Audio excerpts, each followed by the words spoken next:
دی پاغی نیم کا مسجد کا بت خانہ دا زپا دی پاغی نیم کا مسجد کا بت خانہ دا چی جانان پاکی اسیگی ہم غا زما کا بداگ زپا دی پاغی نیم کا مسجد کا بت خانہ دا دا مذہب بنیاد پرستو دا انسان خلویزی بن کړی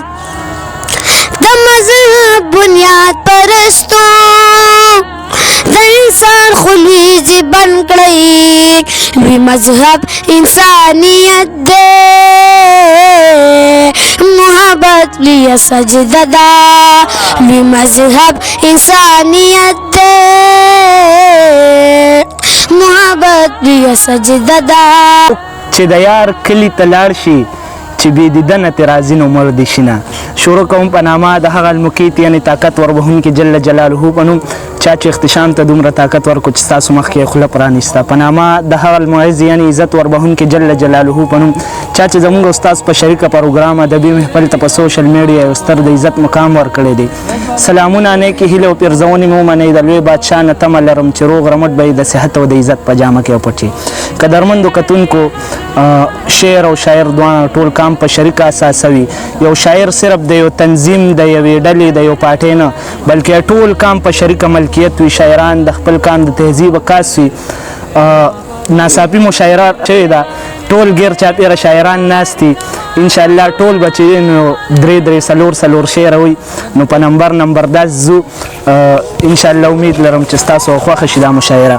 عزیر هایون نه به شروع کړو داسې او بیا راتاویږي که چا له شعر نه ورځي ټپه به کوي خامخا څه به وایي. نو عزیر هایون صاحب ته خواست کوم چې زموږ د مینوال ته څه ووایي. بعضې خلکو ایښي د پخلو باندې سر واخي دا چا ورپسې روړي دي اوږو باندې سر واخي هغه به یې ټیکر کې په منګو باندې کېږدي کلاله ورله جوړ که په لمبو باندې سر واخي هغه به یې ټیکر کې په منګو باندې کېږدي کلاله ورله جوړ که په لمبو باندې سر واخي او نن سکو ته یې پرېنښوم په دې کوی ته رابار کړم نن سکو ته یې پرېنښوم په دې کوی ته رابار کړم ساقي راته یې ښودي د پیالو باندې سر واخي. زه په دې په هغې نه یم کا مسجد کا بت خانہ دا زه په دې په هغې نه یم کا مسجد کا بت خانہ دا چې جانان پاکی اوسیږي هم هغه زما کا بداګ زه په دې په هغې نه یم کا مسجد کا بت خانہ دا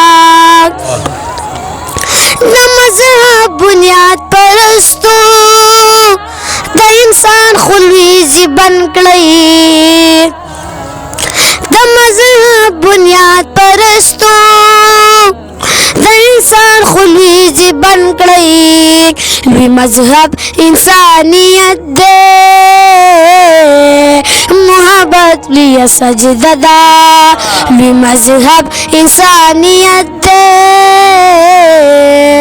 محبت لیا سجدہ دا چې جانان پاکی اوسیږي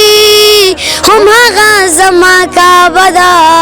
زه په دې په هغې نه یم کا مسجد کا بت خانہ دا سره شریکم چې توره تیاره ده په تیاره کې جاړم توره تیاره ده په تیاره کې جاړم تا ترې نه غواړم په سجده کې جاړم او د قبر خاورې ښکلوم یارانو د قبر خاورې ښکلوم یارانو د یار مزار ته هدیره کې جاړم مننه او رخصت اخلي او بیلیږي رانه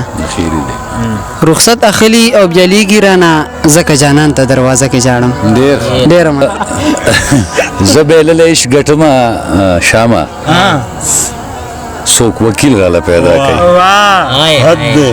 زه بهلله عشق ګټمه څوک وکیل راله پیدا کوي په په جانان قاضي مین دی څه دلیل راله پیدا کوي په جانان قاضي مین دی څه دلیل راله پیدا کوي او د قیامت نښې ښکاره دي نر اوس نر ته نکاح کیږي د قیامت نښې ښکاره دي نر اوس نر ته نکاح کیږي ما شپېلی ځان لا اخیستی اسرافیل راله پیدا کوي او د بسر نه جانان په قبر جبر ځان ته کړی د بسر نه جانان په قبر جبر ځان ته کړی یو سړی پکې ډوبوما رودینیل راله پیدا کوي ډېر مهرباني د بسر صاحب یو دوه شعرونه دي چې د ملک کې دا نظام څه عجیبه نه دی یارانو د ملک کې دا نظام څه عجیبه نه دی یارانو باچا پکې راسور پړنده خره نه دی یارانو او مرید که د خپل پیر په عقیده نه دی یارانو مرید که د خپل پیر په عقیده نه دی یارانو مولا هم په مذهب د اډانه نه دی یارانو او بسور د چا کندر کې خودیره نه دی یارانو بسور د چا کندر کې خودیره نه دی یارانو او بسور په غوړو دیاړو اموخته نه دی یارانو ډېره مننه ډېره